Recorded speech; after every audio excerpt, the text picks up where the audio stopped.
Senator from Missouri. Madam President, I ask unanimous consent that the quorum call be dispensed with. Without objection. Madam President, on October the 7th, Hamas terrorists crossed the border of Israel and committed atrocities, the full extent of which we are only just now coming to understand. Thousands of innocent Israelis have lost their lives. Israeli babies were beheaded, literally beheaded, put into ovens, according to news reports. Innocent civilians were shot in their homes when they answered their front doors. Soldiers who were asleep in their beds were executed, and the terrorist attacks have continued.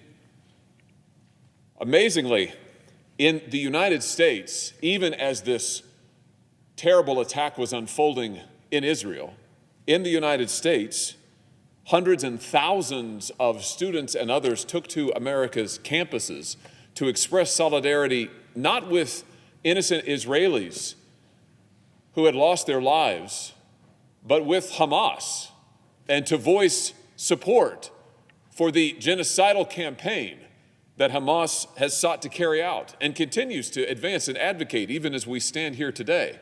Take a look at just some of the things that have been said by students on America's college campuses. You had students at Harvard University who said that they held the Israeli regime entirely responsible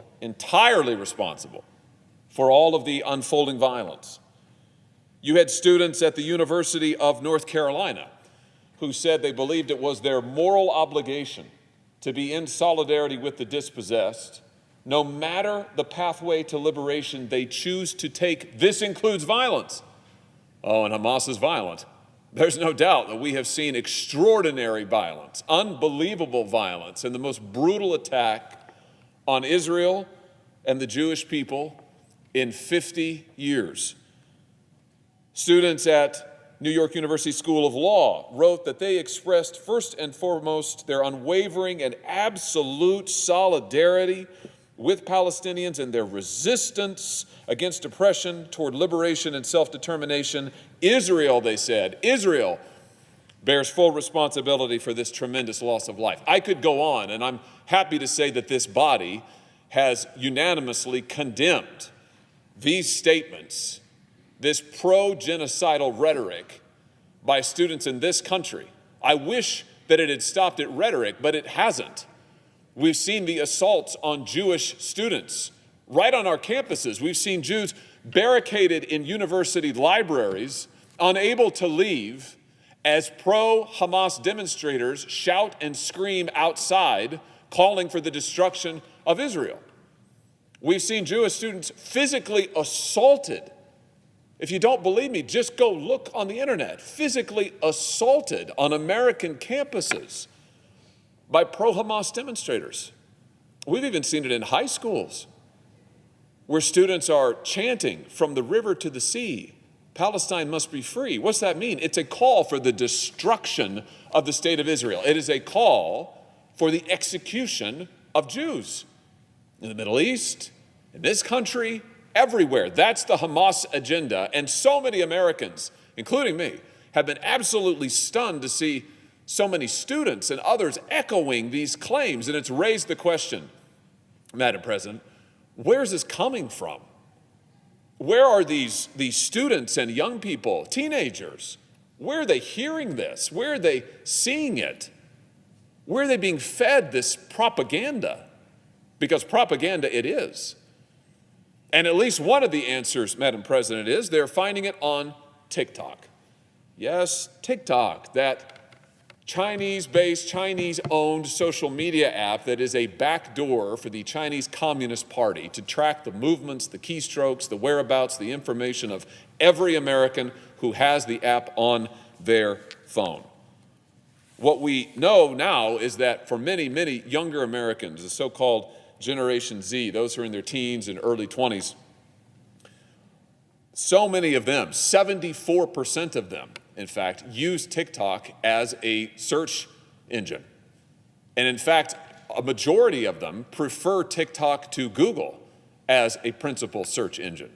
So where are Americans in Generation Z increasingly getting their news? What are they using to search for information? They're using TikTok.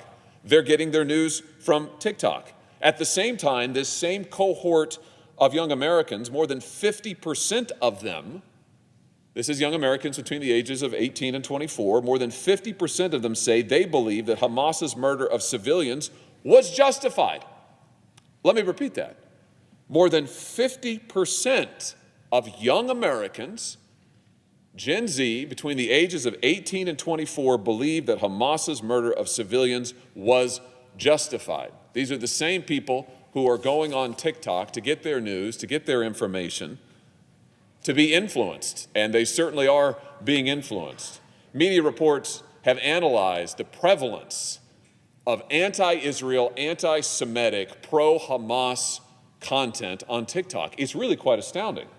Just take a look at the trending hashtags. Stand with Palestine, 285 million views, impressions, according to the news site Axios and their recent analysis. By contrast, Stand with Israel, far, far less, 64 million. And this doesn't actually begin to tell the story, because the truth is there are other hashtags, other pro-Hamas, pro-Palestinian sources of information where the views are even larger. Take, for instance, Free Palestine. That has received actually 917 million views, far outpacing even Stand with Palestine and dramatically outpacing the content that is actually supportive of the state of Israel. Here's my point. TikTok has become a haven for anti-Semitic content, a haven for propaganda, for genocide. Now, of course, TikTok denies this, as they deny any responsibility for anything that they actually do. They've tried to say that, in fact, that these numbers are skewed. But you can't change the facts. You can't deny the reality that their site is absolutely awash with this content. And we know that part of the problem, the danger of TikTok is it gives the Chinese Communist Party enormous influence to shape the news, the content, and the information of the folks who look at it. They've done this before. Back in 2019, the Chinese Communist Party used TikTok to suppress content that criticized the Chinese government over their oppression and enslavement of the Uyghurs in that country. Now, they have a pattern of using this application to try and shape the narrative in the way they want it shaped. And how they're shaping it now is pumping out the most virulent, toxic, pro-Hamas propaganda. So, Madam President, the time has come to take another look at TikTok. But I'll just say this, as virulent and offensive as this content is, that is not a reason to ban them. The real reason to ban TikTok is that it is a spy app for the Chinese Communist government. Let's just look at what we have learned since I was last on this floor trying to pass legislation that would hold TikTok accountable and ban it from American phones. On the 24th of this year, the New York Times reported that driver's licenses, addresses, and photos, just to be clear, Americans' driver's licenses, addresses, and photos were accessed by TikTok engineers based in China. What's extraordinary about this is TikTok has told us over and over again that this was impossible.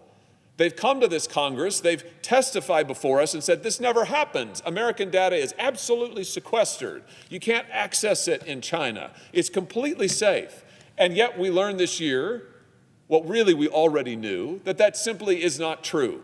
Let's not forget, the law of China, the People's Republic of China, a dictatorship, their law requires all major corporations, including especially data corporations, to make information available upon request to the Chinese Communist Party. That means your data. That means our personal information. On May the 30th, Forbes magazine reported that TikTok creators, that means American users, financial information, social security numbers, were in fact being stored in China. We'd also been told this wasn't true. We'd been told by TikTok, no, Americans' data is always stored in America. Can't be accessed anywhere but America. There's a firewall between America and China. Not true. Not true. Americans who don't realize that their data is being tracked. They're just on there to make their videos, to put out their content, and what's happening? The Chinese government is able to access it. Their personal information is being stored not in this country, but in China, with full availability to the Chinese Communist Party. On November 1st, just a few days ago, Forbes further reported that a platform storing TikTok corporate secrets was inspected by the Chinese government. Of course it was. Chinese law requires it. It requires TikTok and its parent company ByteDance to make available all of this information to the Chinese government. Madam President, we have confronted dangers like this before from China. Huawei is a prime example. Huawei, another Chinese-based corporation, also subject to the laws of China requiring the sharing of personal information and data. And what did we do? We stood up a sanctions regime that sanctioned Huawei and prevented its use here in the United States. And we went further than that. We actually went to our allies and partners and said that we would not cooperate them and offer them security assistance. We're talking about other countries now. We would not cooperate with them or offer them security assistance unless they took Huawei out of their 5G networks. We should do the same with TikTok. We should protect the people of this nation. We should be honest with them about what TikTok actually does. And we should protect them from the relentless spying and surveillance by a foreign government. I want to be clear. I don't like a lot of what American big tech does.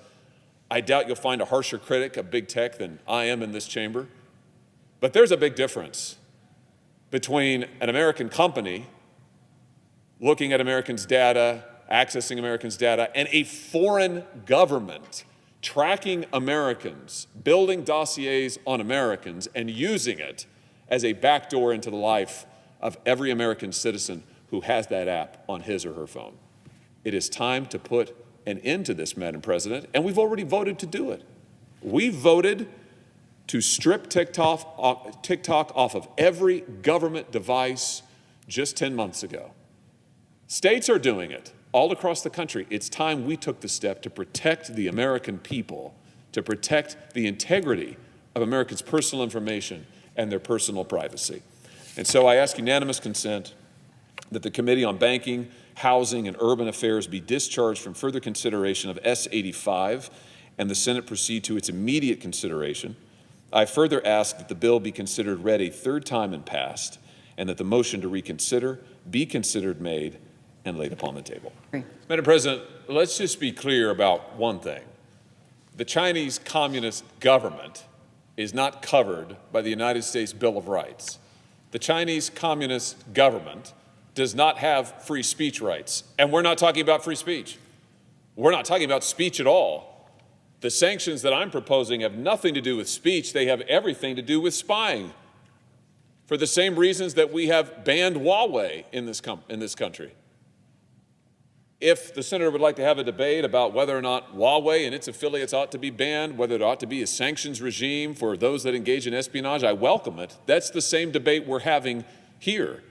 I just say this, if all of those teenagers and other creators from around the world who are putting all of the pro-genocidal Hamas content onto TikTok want to go do it on other platforms, be my guest. I'll be right here to criticize them and call them out for their moral atrocities wherever they do it. But the reason to ban TikTok in this country is that it is a spying apparatus of the Chinese Communist Party. The facts simply cannot be disputed. ByteDance is subject to the laws of China, which make American data available to, accessible to, upon request for Chinese corporations and the Chinese government.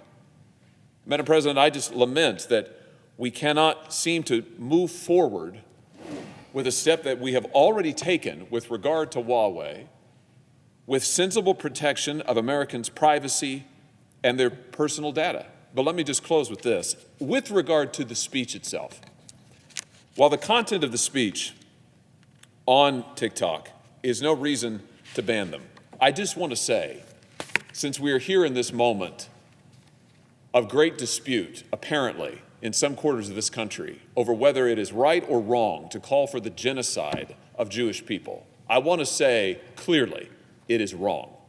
And I want to say to those creators who are pumping out this content on TikTok, you may have a First Amendment right to do so, but you don't really have moral standing. We need to be clear. There's a right, there's a wrong, there's good, there is evil, and calling for the genocide of Jewish people, whether it's in the Middle East, the state of Israel, or in this country, is wrong. Whether you do it on TikTok or Meta or YouTube or just on the streets and plazas of your college campus, it is wrong. And at this time, above all times, I think, Madam President, we need to stand and make that clear. I yield the floor.